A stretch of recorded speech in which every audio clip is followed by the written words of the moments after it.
This is a story about Luis Alfredo Garavito Cubillos, and the number seems impossible. At least 138 children murdered, possibly over 300. Bodies found in shallow graves across Colombia, throats slashed, evidence of torture and sexual assault. One man committed these crimes over 7 years, moving from town to town, blending into crowds, appearing harmless. Garavito would become known as La Bestia, the Beast, one of the most prolific serial killers in recorded history. And the worst part? He almost got away with it. Luis Garavito was born in Geneva, Colombia in 1957, the oldest of 7 children in an impoverished family. His childhood was marked by severe physical abuse from his father and sexual abuse from neighbors. He grew up isolated, alcoholic by his teenage years, with a developing sexual interest in young boys. By his 20s, Garavito drifted between jobs as a street vendor and store clerk, never settling, never connecting with anyone. He appeared unremarkable, forgettable, quiet, the kind of man people wouldn't remember seeing. In 1992, Garavito began his killing campaign. His method was chillingly consistent. He targeted poor children, street kids, boys between 6 and 16 years old from impoverished families in rural areas. Garavito would pose as different characters: a priest, a street vendor, a wealthy farmer, a disabled person needing help. He gained trust easily. He would offer money, food, or work to desperate children. He would walk with them for hours, sometimes days, to remote locations far from their homes. Then he would bind them, torture them, sexually assault them, and kill them, usually by slashing their throats. He would bury their bodies in shallow graves and move on to the next town. But here's what nobody knew at the time. Garavito was operating across multiple Colombian states simultaneously. Colombia in the 1990s was torn apart by civil war, drug cartels, and violence. Thousands of people were disappearing. Poor children went missing constantly, and nobody connected the cases. There was no centralized database. Police departments in different regions didn't communicate effectively.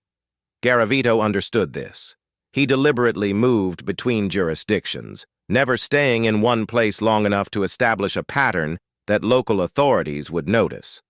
Between 1992 and 1997, bodies began appearing in the provinces of Risaralda, Quindío, and Cundinamarca. Then more in Valle del Cauca, Caldas, and Tolima. Small, shallow graves found by farmers or hikers. The victims showed the same pattern: young boys, evidence of sexual assault, throats cut, hands often bound behind their backs with the victim's own shoelaces. But the cases remained isolated. Nobody saw the connection. Garavito killed 138 children that authorities confirmed. Some investigators believe the real number exceeds 300 victims. Bodies that were never found, children who vanished without a trace in a country where thousands were already disappearing. The breakthrough came not from brilliant detective work, but from Garavito's own sloppiness.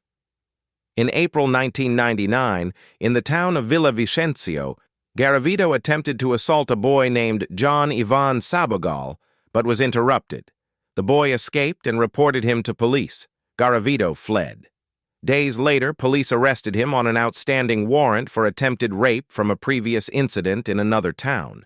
They had no idea who they'd caught. During initial questioning, Garavito was calm, cooperative, unremarkable. He gave a false name, Bonifacio Morera Lizcano.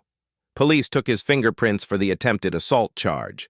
When those prints went into the system, investigators noticed something strange. The same fingerprints appeared at multiple crime scenes across different provinces. Not just a few, dozens. Investigators from different regions compared notes for the first time. The pattern emerged. One man, multiple provinces, dozens of murdered children. They had accidentally captured a serial killer operating on a scale Colombia had never seen. Here's what nobody's talking about. Garavito confessed to everything almost immediately. On October 28, 1999, he began giving detailed statements. He drew maps showing where he buried bodies. He described his victims, their clothing, where he picked them up, where he killed them. The confessions went on for months. Investigators recovered remains from over 130 graves based on his directions. Garavito showed no remorse.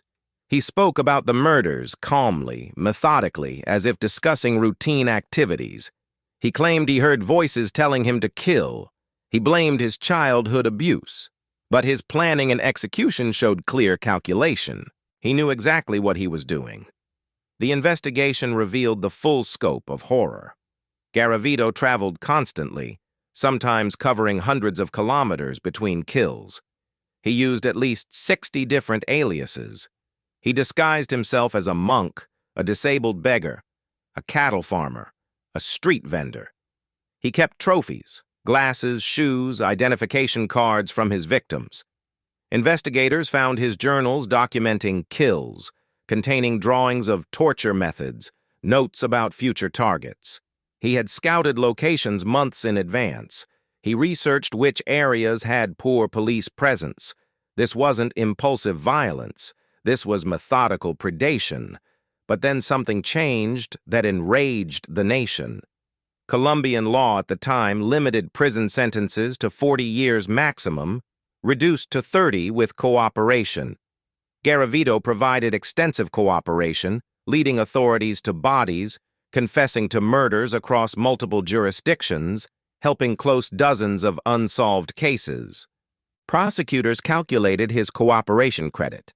In 2006, he received a sentence of 1,153 years in prison, the longest sentence in Colombian history, but under existing law, he would only serve 30 years and potentially be eligible for parole in 2023. Victims' families were devastated. The man who murdered over 130 children could potentially walk free. Colombian citizens protested. Lawmakers debated changing sentencing laws, but legal experts argued retroactive changes violated constitutional protections. Garavito would serve his reduced sentence regardless of public outrage. The system that failed to stop him from killing for 7 years now seemed poised to release him. Garavito spent over 2 decades in maximum security isolation at La Tramacua prison in Valledupar, and later at the Máxima Seguridad de Valledupar facility. He was housed separately from other inmates for his own protection. Other prisoners, many of them fathers, had threatened to kill him. He spent his days in solitary confinement, reportedly painting and making crafts. He maintained his claim that voices commanded him to kill. Psychological evaluations diagnosed him as a psychopath with pedophilic disorder and antisocial personality disorder. He would never be rehabilitated, experts agreed. He was simply too dangerous. In 2023, the question of his potential release became urgent. Garavito would have served enough time for early release consideration.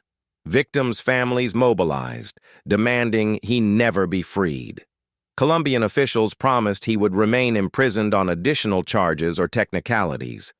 But before the debate could reach conclusion, Luis Garavito died in prison on October 12, 2023, at age 66. He had been diagnosed with terminal cancer. He died alone in his cell, the same way his victims died alone in shallow graves across Colombia decades earlier. The case left permanent scars on Colombian society. It exposed catastrophic failures in law enforcement communication and child protection systems. Poor children, street kids, the vulnerable and forgotten, Garavito targeted them because he knew nobody was looking for them. Many families never reported their missing children because they didn't trust police or didn't think anyone would care. Colombia has since implemented centralized crime databases and improved interjurisdictional cooperation. But those changes came too late for 138 confirmed victims and potentially hundreds more whose bodies were never found. Garavito's case remains one of the highest confirmed body counts of any serial killer in history. Only a handful of killers worldwide have documented victim counts approaching his. Yet outside Colombia, his name remains relatively unknown compared to serial killers with far fewer victims. Perhaps because his victims were poor, brown, forgotten children in a country torn apart by larger violence. Perhaps because the scale is too overwhelming to comprehend. 138 confirmed murders, over 300 possible victims, one man, 7 years, and a system that failed completely to protect the most vulnerable.